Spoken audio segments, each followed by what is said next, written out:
Semua orang takut. Mereka tahu orang yang berhubungan dengan pesugihan biasanya memiliki penjaga gaib yang bisa membalas dendam pada siapapun yang mengganggunya.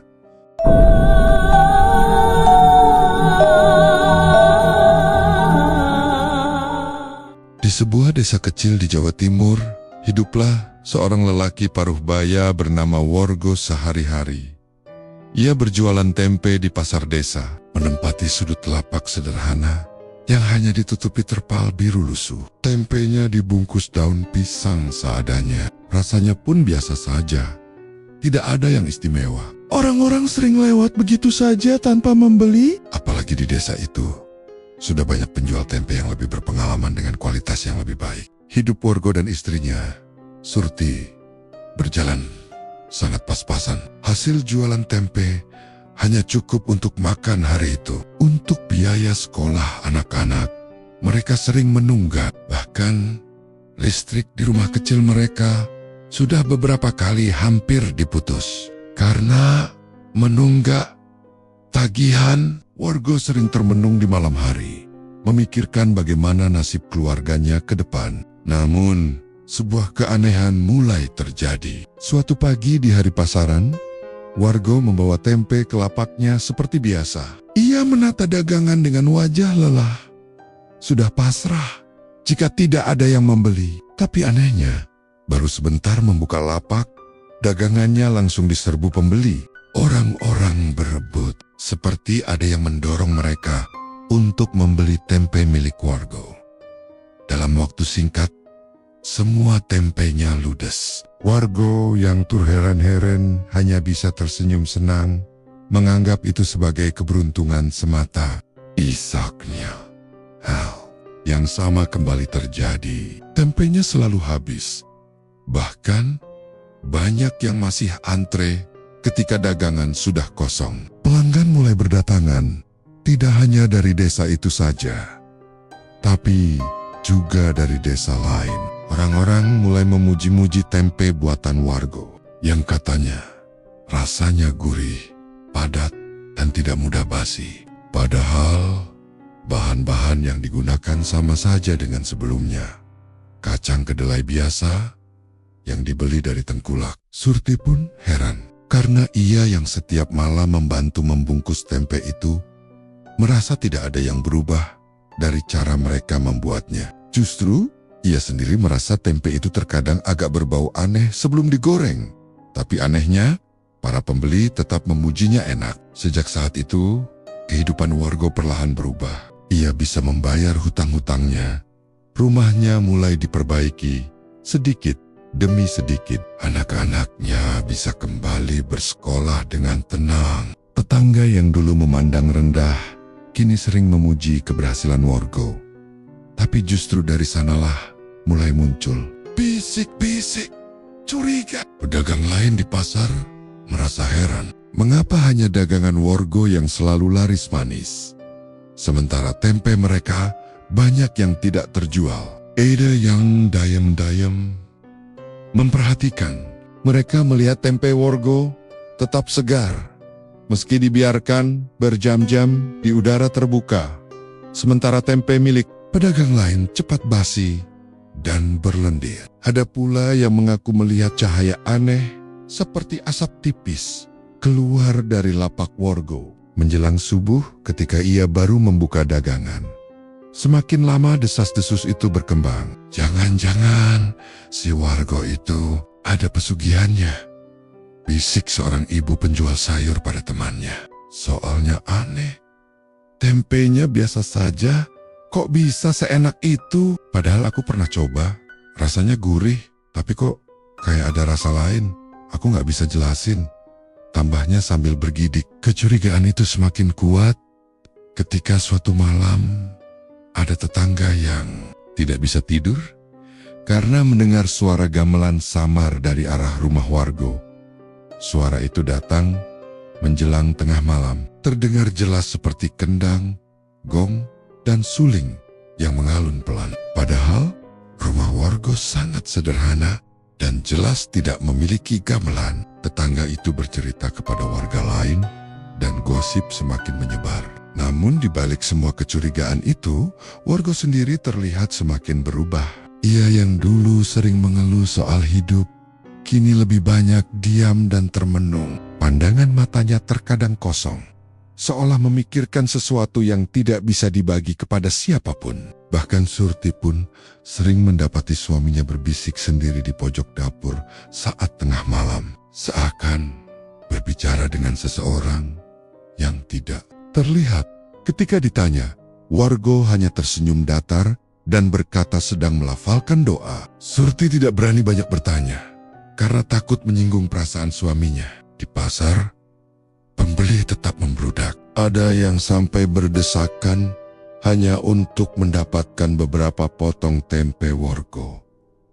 Anehnya, meski jumlah pembeli semakin banyak, Wargo tidak pernah terlihat kewalahan. Ia selalu tenang, melayani dengan ekspresi datar.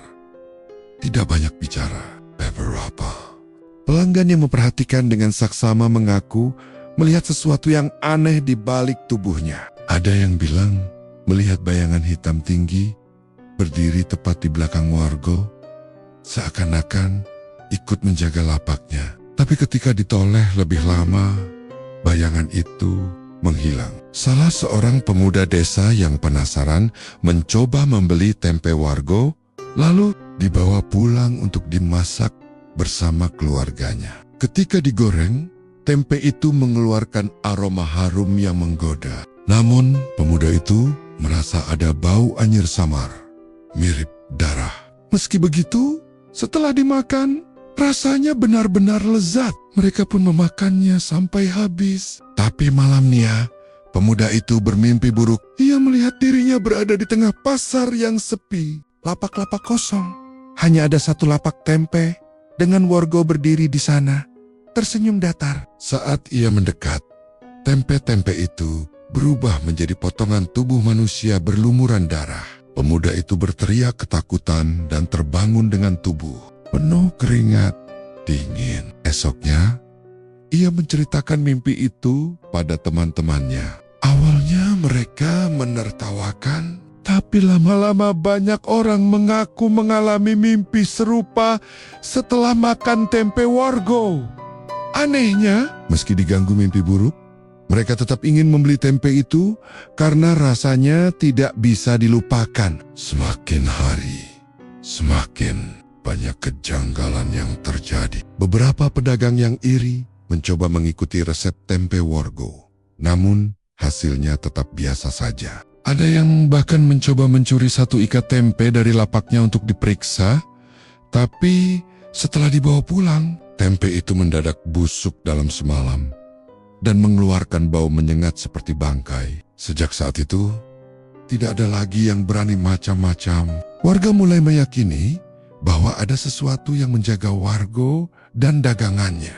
Suasana di desa semakin terasa aneh. Malam-malam menjadi lebih sunyi dari biasanya. Tapi kadang terdengar suara orang menangis pelan dari arah rumah Wargo. Ada pula yang mengaku melihat sosok bayangan besar melintas di jalan ketika Wargo pulang dari pasar dengan pikulan tempenya. Sementara itu, Surti semakin gelisah. Ia merasa ada yang tidak beres dengan keberhasilan mendadak keluarga mereka. Rumah mereka memang mulai tampak lebih baik. Anak-anak bisa makan kenyang. Tapi suasana di dalam rumah terasa dingin dan mencekam. Ia sering merasa seperti diawasi saat sendirian di dapur. Bahkan, suatu kali, ketika membuka tampah berisi kedelai yang sudah direndam, ia melihat sekilas ada bercak merah, seperti darah mengambang di airnya. Ketika diperhatikan lebih dekat, bercak itu sudah hilang. Surti ingin bicara pada Wargo, tapi suaminya selalu menghindar. Wargo hanya berkata, "Sudahlah, jangan banyak tanya. Yang penting kita bisa hidup lebih baik sekarang." Jawaban itu membuat Surti semakin takut. Ia mulai merasa suaminya bukan lagi orang yang sama seperti dulu. Namun, semua ketakutan itu tetap ia pendam dalam hati. Sementara di luar sana, gosip tentang pesugihan penjual tempe semakin keras bergaung. Ada yang percaya, ada pula yang menganggap itu hanya fitnah. Tapi satu hal yang pasti, sejak dagangan warga selalu laris, desa itu tidak pernah benar-benar tenang lagi. Sejak dagangan Pak Wargo selalu ludes setiap hari, suasana pasar desa mulai berubah. Para pedagang lain yang sebelumnya bersahabat, kini memandangnya dengan tatapan iri. Mereka yang biasanya bisa menjual beberapa ikat tempe atau tahu kini merugi, karena pembeli lebih memilih berbondong-bandong ke lapak Wargo.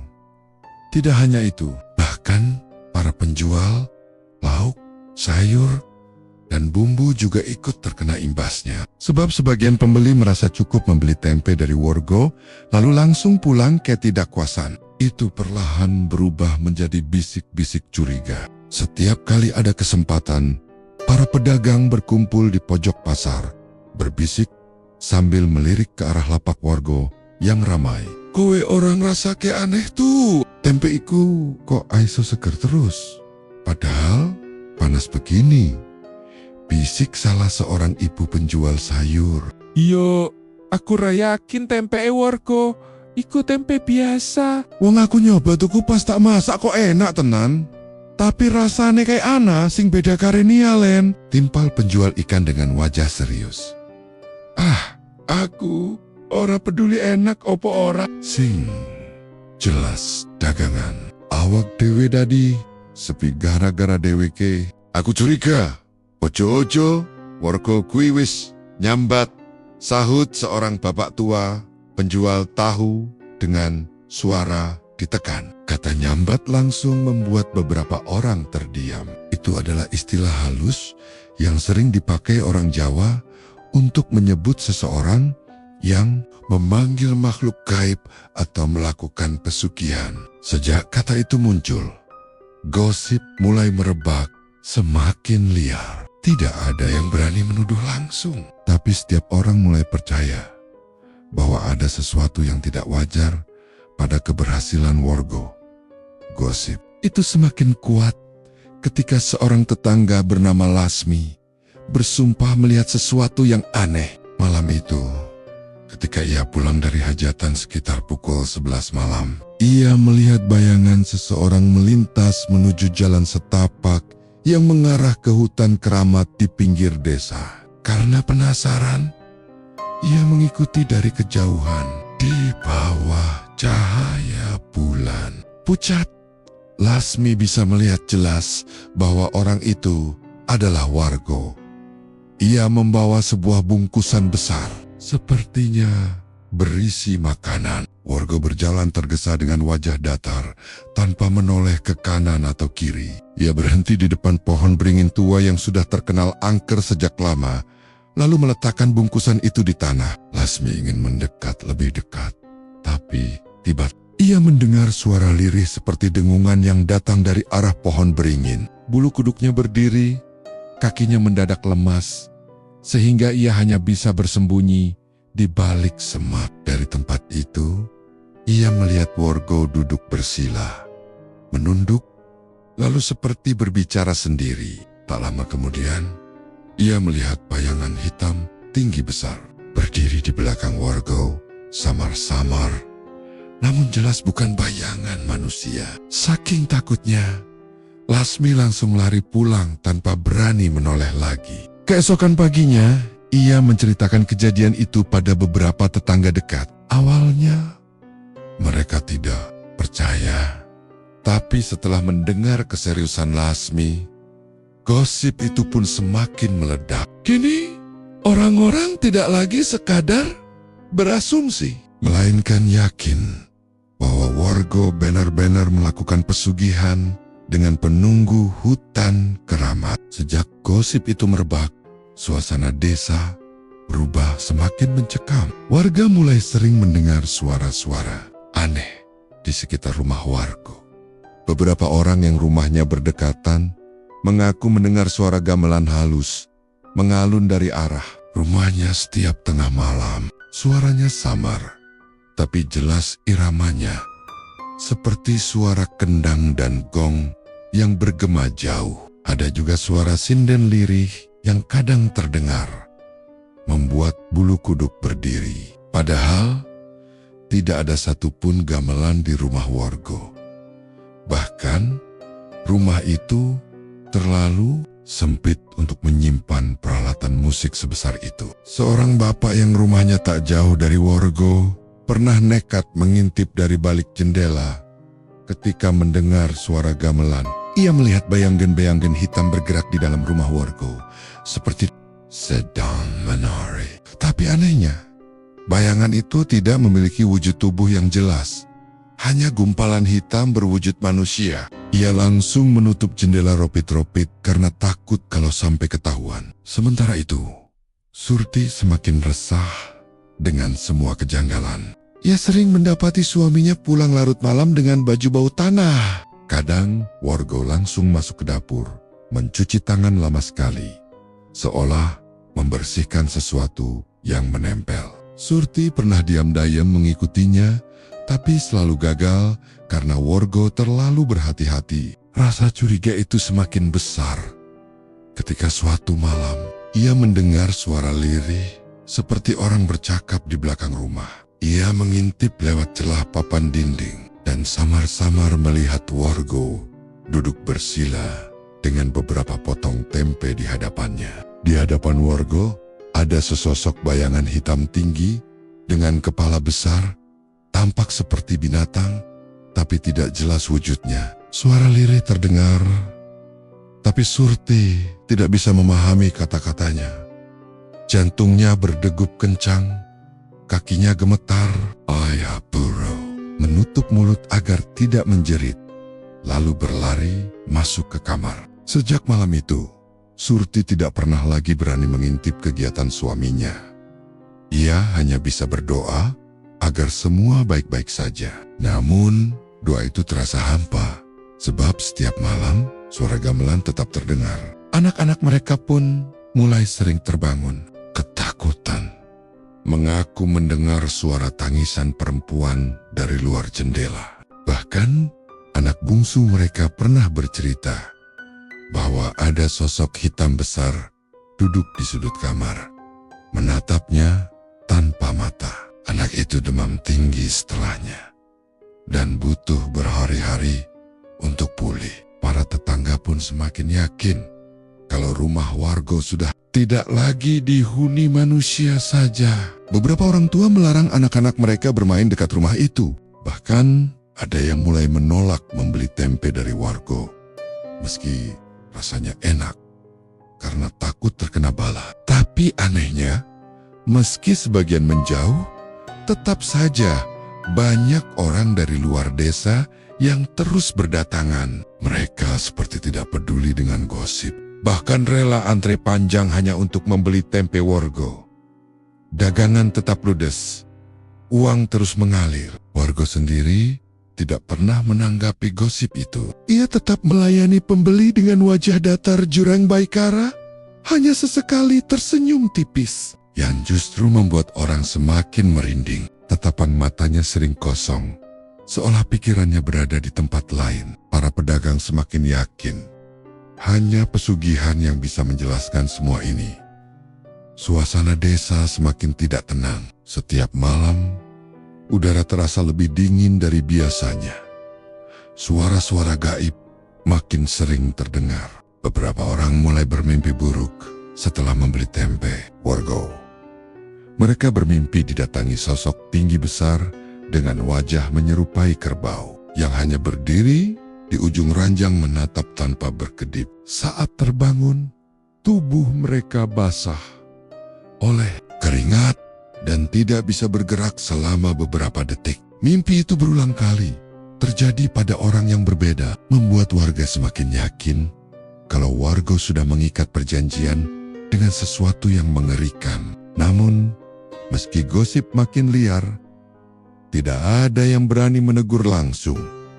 Semua orang takut. Mereka tahu orang yang berhubungan dengan pesugihan biasanya memiliki penjaga gaib yang bisa membalas dendam pada siapapun yang mengganggunya.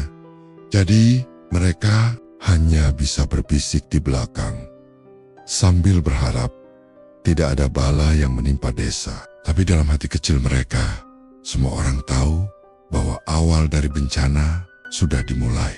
Sejak gosip tentang pesugihan mulai menyebar, suasana rumah Pak Wargo benar-benar terasa berbeda bagi Surti, istrinya. Perubahan itu paling jelas dirasakan di dalam rumah mereka sendiri. Dulu, meskipun sederhana dan reot, rumah itu masih terasa hangat. Anak-anak bisa bermain di ruang tengah, suara tawa mereka mengisi malam. Namun kini, rumah itu seakan menjadi tempat yang dingin dan mencekam. Surti sering merasa diawasi setiap kali berada di dapur. Saat ia sedang menggoreng tempe, dari sudut mata sering terlihat bayangan hitam melintas di belakangnya. Mengira itu hanya bayangan pohon di luar rumah. Tapi bayangan itu kadang terlihat jelas, seperti sosok manusia tinggi besar yang berdiri diam menatapnya. Ketika ia menoleh, tidak ada apa-apa, hanya kegelapan di sudut dapur. Suatu malam, Surti benar-benar dikejutkan ketika hendak meniriskan tempe goreng. Di dinding dapur yang menghitam, ia melihat jelas bayangan sosok tinggi dengan kepala menyerupai tanduk kerbau. Bayangan itu bergerak sendiri. Padahal tidak ada benda di sekitar yang bisa membuat bayangan semacam itu. Surti terperanjat, tubuhnya gemetar, dan ia menjatuhkan wajan hingga minyak panas tumpah ke lantai. Untung saja tidak mengenai kakinya. Sejak kejadian itu, ia semakin yakin bahwa rumah mereka kini dihuni sesuatu yang bukan manusia. Bukan hanya Surti yang mengalami keanehan. Anak bungsu mereka, Seno, yang baru berusia 8 tahun tiba-tiba jatuh sakit. Awalnya hanya demam ringan, tapi lama-kelamaan tubuhnya makin kurus kering, meski ia selalu diberi makan cukup. Setiap malam, Seno sering mengigau, menangis ketakutan, sambil menubat-naibat mbah besar yang datang ke kamarnya. Ketika datangnya, siapa mbah besar itu? Seno hanya bisa bilang ada sosok hitam tinggi dengan kepala kerbau yang berdiri di dekat ranjangnya. Matanya merah menyala dan tangannya dingin ketika menyentuh pipinya.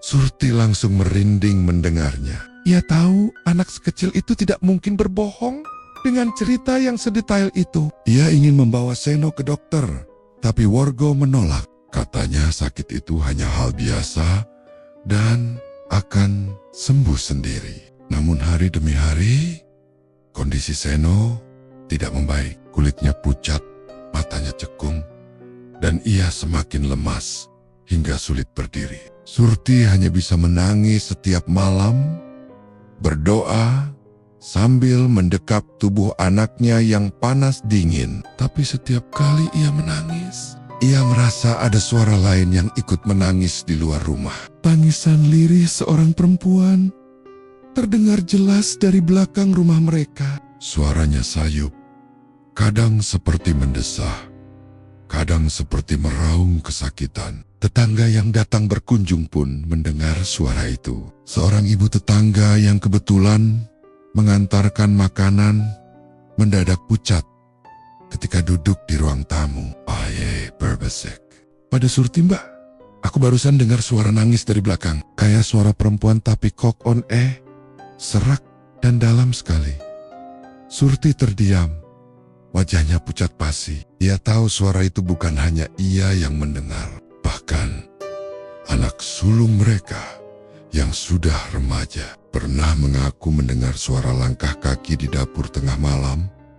Padahal semua orang sedang tidur. Kadang-kadang pintu belakang rumah terbuka sendiri, meski sudah dikunci rapat. Bahkan pernah suatu kali, Surti mendapati ada jejak kaki basah masuk dari pintu belakang menuju dapur, padahal di luar tidak sedang hujan. Jejak itu besar, lebih besar dari kaki manusia biasa, dan berakhir tepat di depan tungku, tempat ia biasa memasak tempe. Setelah itu, jejak menghilang begitu saja. Perubahan di rumah itu membuat para tetangga semakin takut berkunjung.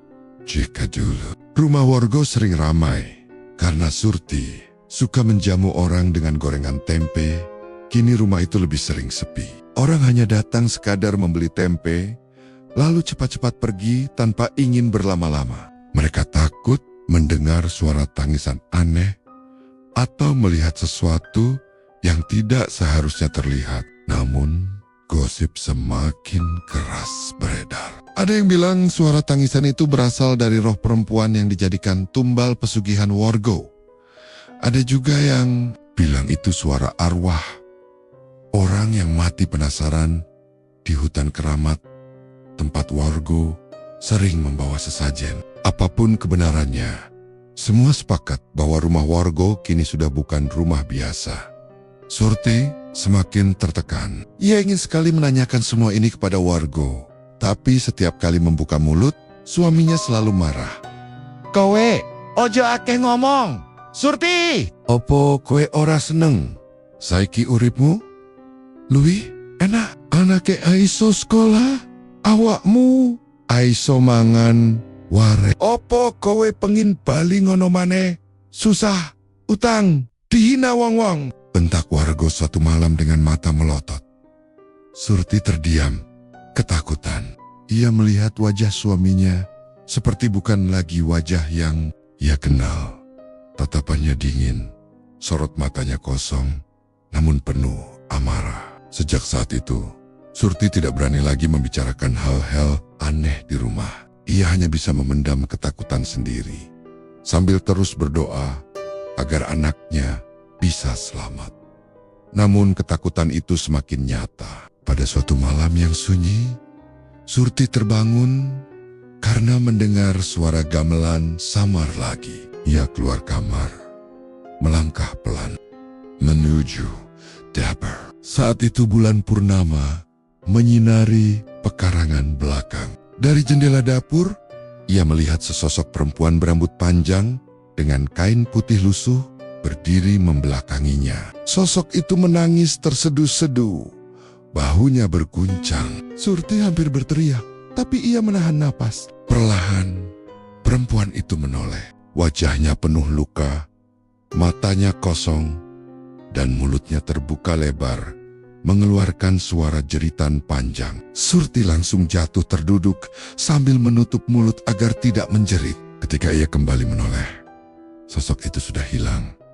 Hanya menyisakan suara isak tangis yang semakin menjauh. Sejak malam itu, Surti yakin bahwa rumahnya telah menjadi tempat berkumpulnya makhluk-makhluk gaib. Ia tidak lagi bisa membedakan mana yang nyata dan mana yang hanya bayangan. Setiap sudut rumah terasa dipenuhi kehadiran yang tidak terlihat, menunggu waktu untuk menampakkan diri. Namun yang paling membuatnya takut adalah kenyataan bahwa semua ini seolah disembunyikan Wargo, suaminya sendiri, yang kini semakin sulit dipahami.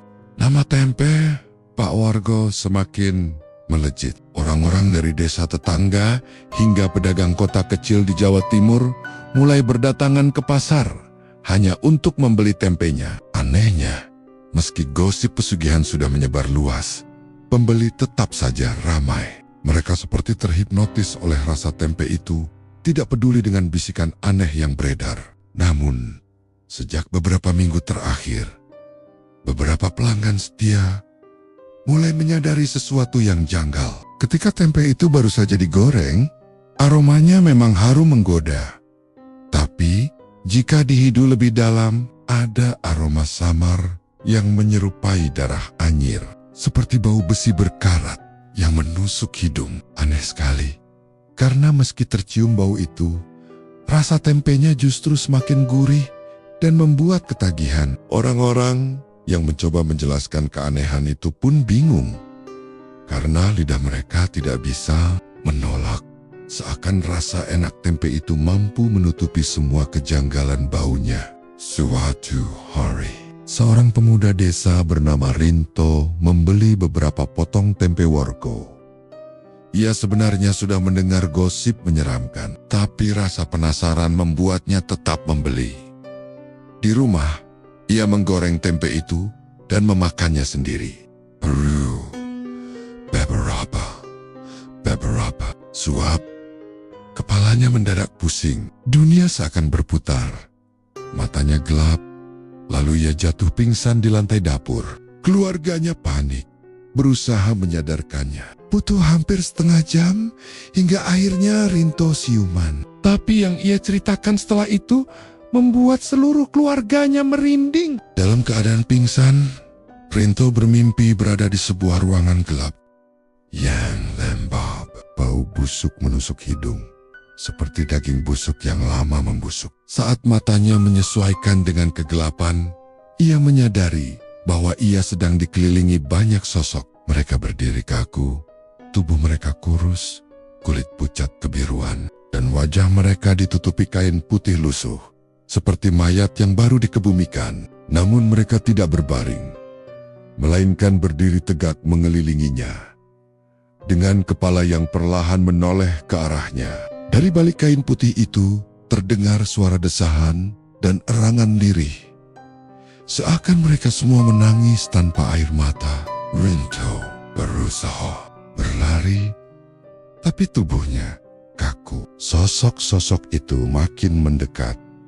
Tangan mereka yang kurus panjang terjulur, mencakar ke arah tubuhnya. Ia berteriak sekencang-kencangnya, lalu terbangun dengan napas terengah dan tubuh berkeringat dingin. Setelah menceritakan mimpi itu, wajah Rinto pucat pasi. Matanya kosong seolah masih menyaksikan sosok-sosok menyeramkan tadi. Keluarganya melarang dia membeli tempe dari Worgo lagi. Kabar tentang mimpi Rinto segera menyebar ke seluruh desa. Orang-orang makin yakin bahwa tempe Pak Worgo bukanlah tempe biasa. Ada sesuatu di dalamnya.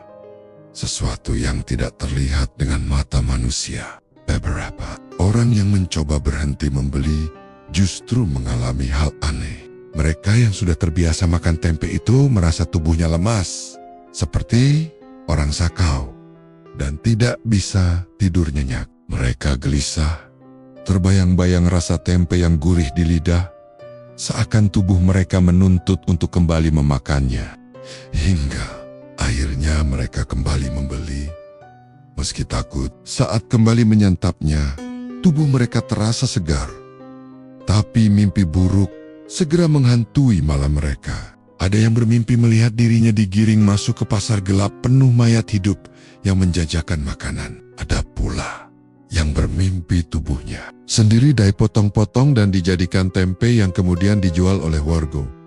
Semua mimpi itu terasa nyata. Begitu nyata hingga membuat orang-orang terbangun dengan jeritan panjang. Namun yang paling menyeramkan adalah ketika seorang ibu rumah tangga bernama Narti menggoreng tempe itu untuk keluarganya. Saat tempe diceburkan ke dalam minyak panas, ia melihat minyak berubah warna kemerahan, seperti bercampur darah.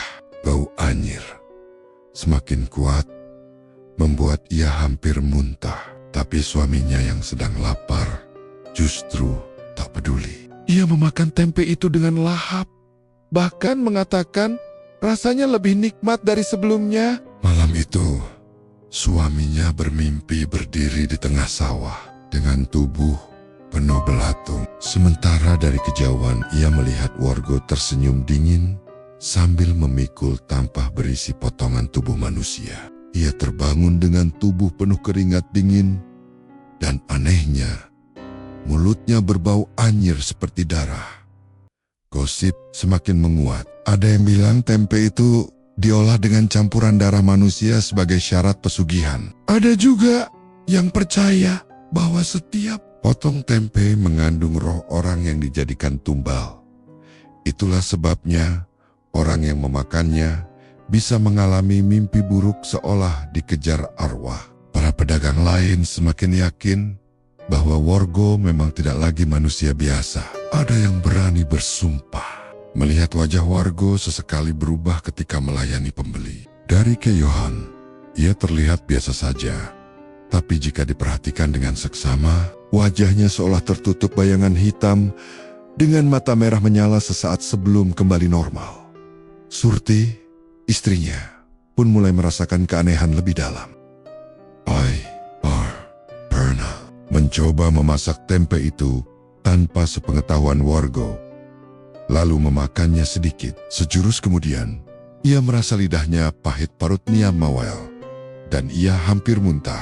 Tapi anehnya, ketika Wargo yang memakan, rasanya justru enak, dan ia terlihat semakin segar. Surti semakin yakin ada sesuatu yang tidak beres.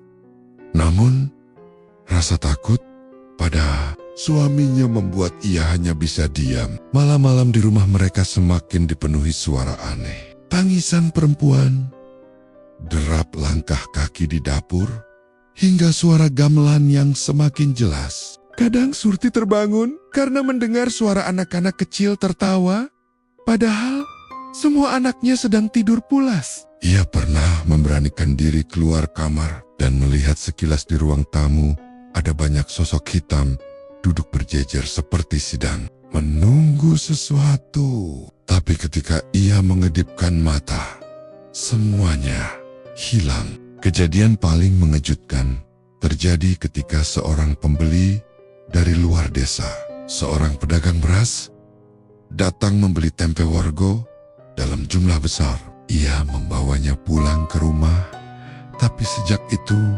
keluarganya selalu diganggu. Istrinya melihat sosok perempuan berbaju putih berdiri di dapur sambil menangis. Anak-anaknya bermimpi buruk setiap malam. Hingga akhirnya mereka ketakutan dan membuang sisa tempe itu ke sungai. Anehnya, setelah dibuang, sungai itu mengeluarkan bau busuk selama beberapa hari. Dan ikan-ikan di sekitar tempat pembuangan ditemukan mati mengapung. Kejadian demi kejadian semakin menegaskan bahwa tempe itu sudah bukan lagi makanan biasa. Ia kini menjadi medium kutukan, pembawa malapetaka bagi siapapun yang memakannya. Warga desa mulai panik. Sebagian besar ingin berhenti membeli, tapi tubuh mereka selalu merasa lemas jika tidak memakannya. Seakan ada ikatan gaib yang membuat mereka terus ketagihan. Mereka tahu, selama warung tempe itu berdiri, desa mereka tidak akan pernah banner-banner damai lagi. Dan semua mata kini tertuju pada satu orang. Wargo penjual tempe yang semakin hari semakin menyeramkan dengan wajah datar tanpa ekspresi. Seolah ia menyimpan sesuatu yang jauh lebih gelap daripada sekadar dagangan di pasar. Malam itu, suasana hutan, keramat di pinggir desa, tampak lebih mencekam dari biasanya. Pohon-pohon besar menjulang dengan akar yang menjuntai seperti tangan-tangan raksasa yang siap meraih siapa saja yang lewat. Udara terasa lembab, kabut tipis menggantung di antara pepohonan, dan suara binatang malam terdengar begitu lirih, seolah takut akan sesuatu yang lebih berkuasa. Di tengah keheningan itu, sosok Pak Wargo berjalan perlahan sambil membawa sebuah wadah berisi sesajen berupa ayam hitam, bunga 7 rupa, dan kendi berisi darah kambing segar. Wajahnya terlihat tegang, namun matanya menyimpan tekad yang bulat. Ia tahu apa yang sedang ia lakukan bukanlah sesuatu yang wajar. Tapi sejak ia membuat perjanjian dengan penunggu hutan, hidupnya telah berubah. Dagangannya selalu laris. Uang mengalir tanpa henti, dan ia bisa menghidupi keluarganya dengan baik. Namun di balik keberuntungan itu, ada harga yang harus dibayar. Sangat mahal dari balik semak belukar. Seorang dukun desa bernama Mbah Rono mengintai dengan tatapan waspada. Ia sudah mendengar kabar dan gosip tentang Pak Wargo yang diduga melakukan pesugihan. Dan malam itu, ia ingin membuktikan sendiri. Dengan langkah hati-hati, ia mengikuti dari kejauhan, berusaha agar keberadaannya tak tercium. Detik-detik berikutnya membuat bulu kuduknya berdiri. Di tengah lapangan kecil yang dipenuhi pohon beringin tua, Pak Wargo tiba-tiba berhenti. Ia menaruh sesajen itu di atas tanah, lalu berlutut sambil bergumam mantra yang tidak sepenuhnya dimengerti. Hanya terdengar suara lirihnya menyebut sesuatu yang terdengar seperti sang lodra. Penunggu jagat alas, aku datang membawa persembahanmu. Sejurus kemudian, tanah bergetar pelan. Angin bertiup kencang membawa aroma amis darah bercampur belerang. Dari balik kabut muncul sesosok makhluk tinggi besar dengan kepala kerbau bertanduk panjang dan tubuh manusia berotot yang dilapisi kulit hitam legam. Matanya menyala merah menyilaukan, napasnya mengeluarkan uap panas seperti bara. Sosok itu berjalan mendekat dengan langkah berat. Setiap pijakan kakinya membuat tanah seolah bergetar. Suara gamelan mistis terdengar samar dari segala penjuru hutan. Meski tak ada satupun pemain gamelan di sana. Mbah Rono yang mengintai hampir tak mampu menahan rasa takutnya. Tubuhnya bergetar hebat menyaksikan pemandangan di luar nalar. Pak Wargo menunduk dalam-dalam. Wajahnya menempel ke tanah. Tuan penunggu, aku datang menepati janji. Aku membawa darah hewan sesuai permintaanmu. Sosok berkepala kerbau itu menatap tajam, kemudian mengeluarkan suara berat yang menggema. Darah hewan tidak lagi cukup. Janji yang kau ikat adalah darah keluargamu. Kau ingin tempe daganganmu laris. Kau ingin rezeki mengalir deras. Maka kau harus memberi bagianmu. Setiap bulan, 1 tetes darah dari darah dagingmu sendiri. Wargo terdiam. Wajahnya pucat pasi. Ia tahu benar syarat itu. Dan ia sudah melakukannya. Anak bungsunya yang kini sakit kurus kering adalah akibat perjanjian itu. Setiap bulan, ia menyayat sedikit kulit anaknya dan meneteskan darahnya ke kendi yang dipersembahkan kepada makhluk itu. Namun kini, sang penunggu menginginkan lebih. Jika kau ingkar, suara makhluk itu bergema. Bukan hanya daganganmu yang akan lenyap, nyawamu dan keluargamu akan menjadi santapan abadi di alamku. Dengan tubuh gemetar, Pak Wargo mengangguk pasrah.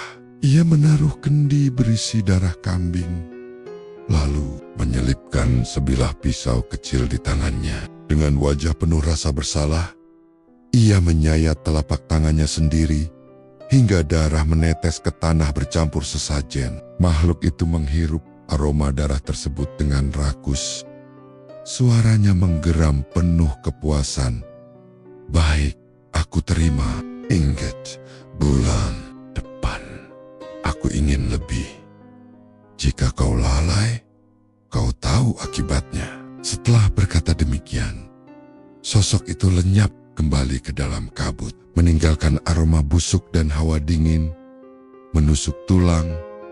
Mbah Rono yang menyaksikan semua itu hampir pingsan. Ia segera berlari meninggalkan hutan dengan jantung berdegup kencang. Ia kini paham mengapa tempe Pak Wargo selalu laris dan mengapa keluarganya mulai mengalami gangguan aneh. Semua itu bukan kebetulan, melainkan bagian dari perjanjian gelap dengan penunggu hutan. Namun masalahnya, membongkar rahasia ini sama saja mengundang bahaya besar. Penunggu hutan tidak akan tinggal diam jika perjanjiannya terbongkar oleh orang lain.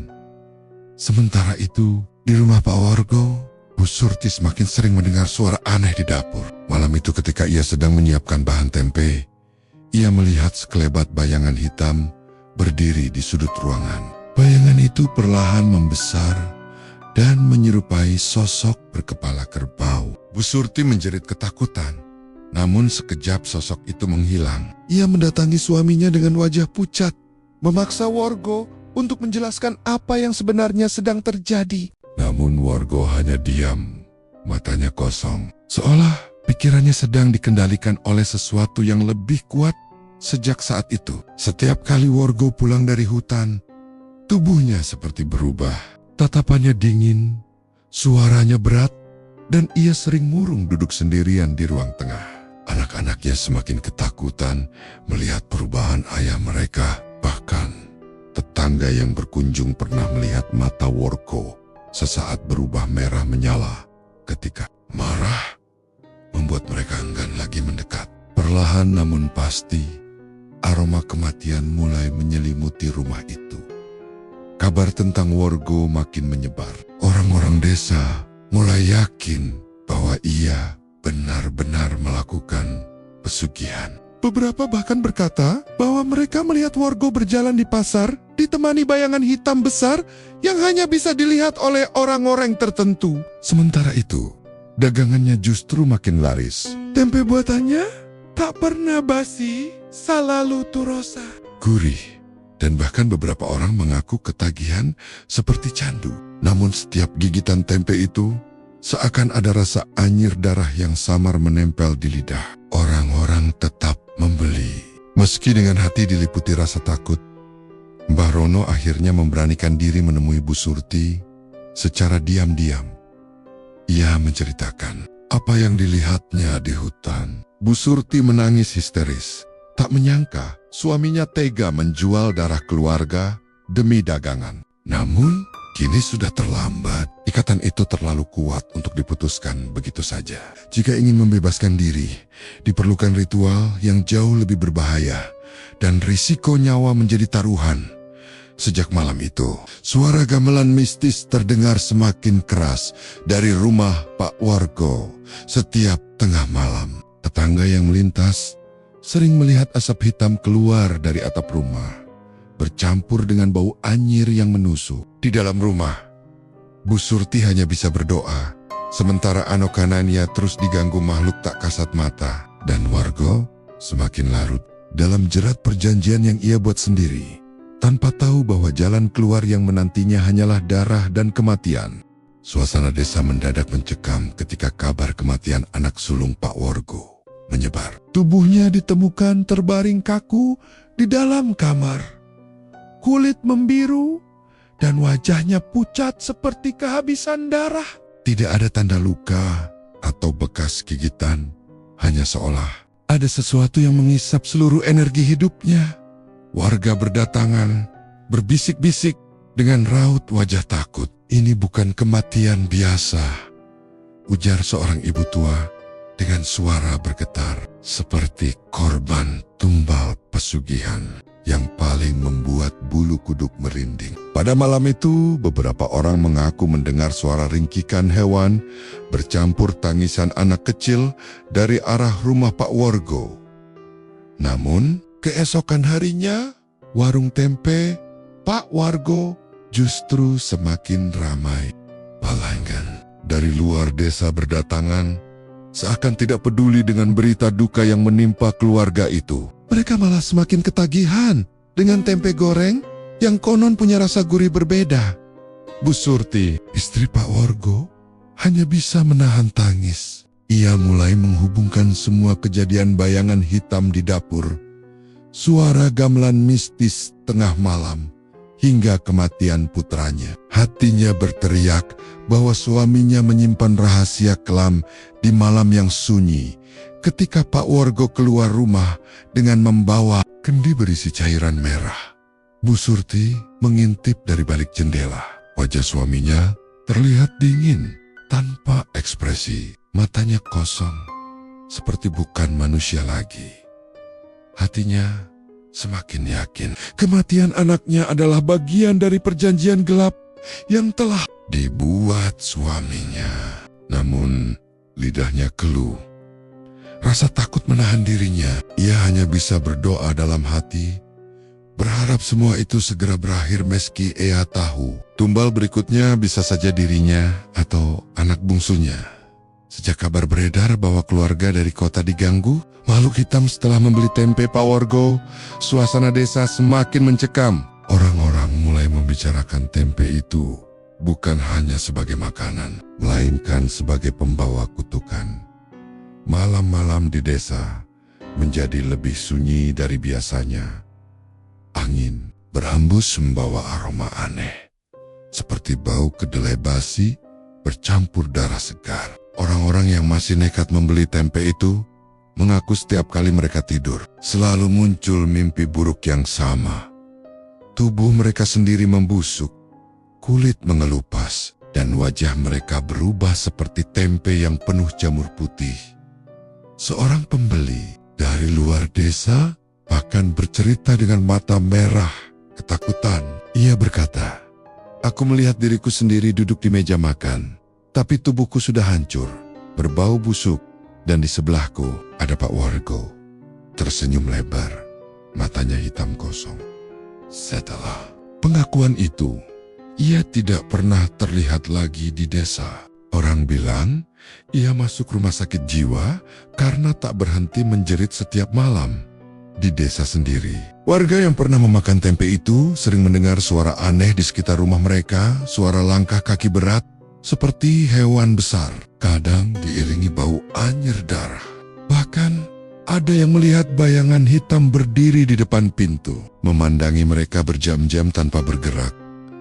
Namun, yang paling mengerikan adalah kejadian di rumah salah satu warga yang membeli banyak tempe untuk hajatan. Saat malam tiba, hampir seluruh keluarga rumah itu jatuh sakit bersamaan. Mereka menggigil, muntah darah, dan dari mulut mereka keluar bau tempe busuk yang menyengat.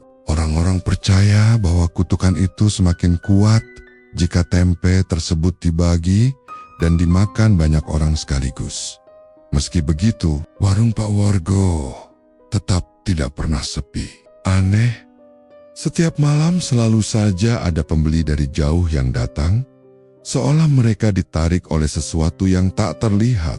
Mereka datang dengan wajah kosong, membeli tempe tanpa banyak bicara, lalu pulang dengan langkah kaku. Bu Surti yang sudah semakin takut hanya bisa menangis diam-diam. Ia sering mendengar bisikan di telinganya ketika tengah malam. Darah berikutnya, darah keluargamu lagi. Warga desa yang sudah tak tahan lagi berbondong-bandong mendatangi rumah Pak Wargo dengan obor, parang, dan cangkul di tangan. Teriakan kemarahan bercampur dengan doa-doa keselamatan memecah kesunyian malam. Namun sebelum mereka sempat mendekat ke halaman, suara menggelegar terdengar dari balik rumah. Seekor makhluk hitam besar dengan mata menyala merah menyembul keluar dari kegelapan. Tubuhnya menyerupai manusia, namun penuh bulu lebat dan wajahnya tak jelas, hanya berupa rongga hitam menganga. Nafasnya berat, seperti hembusan angin dari liang kubur. Seketika, ober-ober, warga, padam, satu persatu meninggalkan mereka dalam kegelapan yang mencekam. Beberapa orang langsung jatuh berlutut. Tubuh mereka bergetar hebat sebelum mata mendelik putih. Mereka mendadak berdiri dan menjerit seperti binatang liar, lalu menyerang kawan-kawannya sendiri. Parang terayun, darah memercik. Teriakan minta tolong bercampur dengan tawa mengerikan. Dari orang-orang yang kesurupan, suasana berubah menjadi medan pembantaian. Mereka yang tadinya berniat menuntut keadilan justru terjebak dalam perang melawan sesama.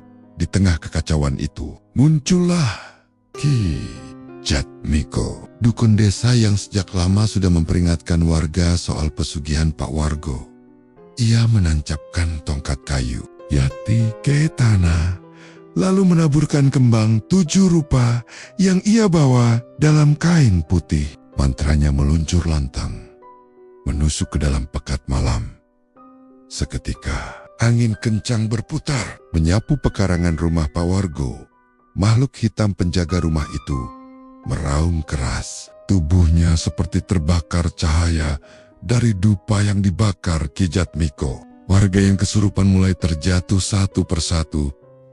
Napas mereka tersengal, seolah ikatan gaib yang membelenggu tubuh mereka diputus dengan paksa. Namun kekuatan pesugihan itu tak semudah itu dikalahkan. Dari dalam rumah terdengar jeritan Bu Surti, disusul suara Pak Wargo yang seperti bukan suara manusia lagi. Melengking dan berat sekaligus. Atap rumah bergetar, dinding retak, Seolah bangunan itu menjadi sarang bagi sesuatu yang lebih mengerikan yang hendak keluar. Ki Jatmiko menggertakkan giginya, sadar bahwa malam itu akan menjadi pertempuran hidup dan mati, bukan hanya bagi dirinya, tapi juga bagi seluruh desa. Ritual pemutusan pesugihan malam itu dilakukan di tengah lapangan desa. Dukun desa menggambar lingkaran dengan darah ayam hitam, membacakan mantra kuno sambil menyalakan dupa. Warga yang tersisa berkerumun dengan wajah pucat. Sebagian masih gemetar akibat perkelahian yang barusan terjadi. Pak Wargo dipaksa masuk ke dalam lingkaran itu. Tubuhnya gemetar, matanya merah, dan wajahnya seperti bukan lagi manusia biasa. Sesekali suaranya berubah berat, seperti ada makhluk lain yang berbicara melalui dirinya. Aku tidak mau. Jangan putuskan perjanjian ini. Aku sudah memberikan darahku. Keluargaku, aku tidak akan kembali miskin. Teriak Pak Wargo sambil berusaha melepaskan diri. Namun dukun desa tidak berhenti. Mantra terus bergema. Udara menjadi semakin dingin. Dari arah hutan terdengar raungan panjang suara makhluk berkepala kerbau yang pernah dilihatnya. Angin berhembus kencang, api dupa tiba-tiba membesar, menyalakan cahaya merah di sekitar lingkaran. Pak Wargo berteriak. Tubuhnya mulai bergetar keras. Darah merembes keluar dari hidung dan telinganya. Hentikan, kalian tidak tahu apa yang kalian lakukan. Jika perjanjian ini diputus, kalian semua akan ikut mati. Tapi warga justru berteriak marah, mengutuk Pak Wargo yang telah menjual nyawa anaknya sendiri demi kekayaan. Tiba-tiba dari balik bayangan muncul sosok hitam besar dengan tanduk melengkung. Matanya merah menyala, tubuhnya setengah kerbau setengah manusia dengan kuku panjang yang berlumuran darah. Ia berjalan mendekati lingkaran, suaranya bergema menakutkan. Warga, kau pengkhianat, janji kita tidak bisa diputus begitu saja. Pak, Warga menangis, memohon agar diberi kesempatan. Tapi makhluk itu hanya tertawa. Dukun desa memperkeras mantra. Dan tiba-tiba, tubuh Pak Wargo bergetar hebat. Dari dadanya muncul api hitam yang menyala-nyala. Ia berteriak histeris. Lalu, BOOOMM. tubuhnya meledak. Darah dan potongan tubuhnya berserakan, membuat warga menjerit ketakutan. Api hitam menjalar ke warung tempe miliknya yang tak jauh dari sana. Dalam sekejap, bangunan sederhana itu runtuh terbakar, meninggalkan hanya abu dan bau hangus yang menyesakkan dada. Warga mengira segalanya telah berakhir. Namun beberapa hari setelahnya, kabar buruk mulai menyebar. Orang-orang yang pernah membeli tempe dari warung Pak Wargo di desa lain mulai mengalami hal-hal ganjil. Rumah mereka diganggu sosok hitam, mimpi buruk, tempe busuk. Bahkan beberapa di antaranya meninggal dengan tubuh membiru. Dukun desa hanya bisa berkata lirih, pesugihan ini tidak mati bersama Wargo. Ia telah menyebar lewat tempe, menjadi kutukan yang akan berjalan sendiri, mencari korban baru. Malam itu, angin dari hutan kembali berhembus, membawa bau anyir darah. Warga sadar, kisah warung tempe. Pesugihan ini belum benar-benar berakhir, dan entah di desa mana, kutukan itu akan menampakkan diri lagi.